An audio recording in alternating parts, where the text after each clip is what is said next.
testimony I wanted to share was, first of all, I believe I took the course, it was last winter, last year. Yeah, sometime. Yeah. Yeah. And what it did for me was that it reestablished my identity in Christ, because as Pastor Tim said, my husband and I, we were in ministry together, and we were always together ministry. And so when he passed away of December 2009, I felt like part of me had died too, because we were a very close couple. And I didn't go back to work for after he died, I didn't go to work for 8 months after. I was in like a really deep depression. And the enemy almost knocked me out at that time, I have to tell you, but he didn't, wasn't successful. Thank the Lord for that. Amen. But, yeah. She's here. So and I started going back to church, but I could not go back to the church where we had gone as a couple. I went to a different church because I had to relearn to identify my identity in Christ by myself. And so this course really helped me to reaffirm that identity in Christ. To do with forgiveness. When I was a little girl and when I started school, I didn't go to kindergarten. I went right into grade 1, and I could not speak a word of English.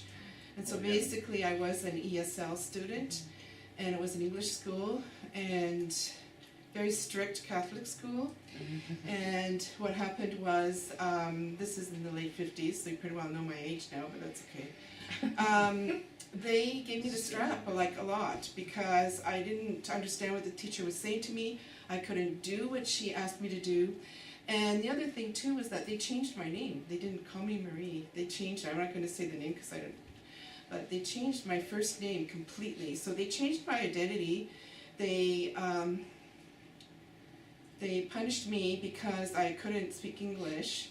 And I got to a point where I just didn't want to go to school anymore. Like, why go to school to get the strap? And, you know, so, I mean, that would not happen nowadays, of course, because they have ESL students. Basically, that's what I was. And out of fear, I learned English. It took me 3 years to learn English out of fear. And so, many years later, I had to forgive those teachers. And that took me a while to forgive those teachers. And through this course, it helped me to forgive, because forgiveness is a choice that you make for an injustice that has happened to you. And so I made that choice to forgive those teachers that had treated me abusively. So, and what it had done too in my career as a teacher is that I became so compassionate to somebody who didn't understand French or English. And when I had a new student, I made sure that he or she was buddied up, and the tour of the school, and so I made sure that that student had special treatment because I had gone through it too when I went to school, right? So it opened my heart even more when I was teaching. So, but it helped me to even forgive even deeper when I took this course, because that was a biggie for me in my life. Even to do public speaking, I was so scared. But God is helping me with that too. Yeah, and now we can't. Now you can't. Quiet. Now you can't get me to shut up. So there you go. I'll just sit down. You can. That's right.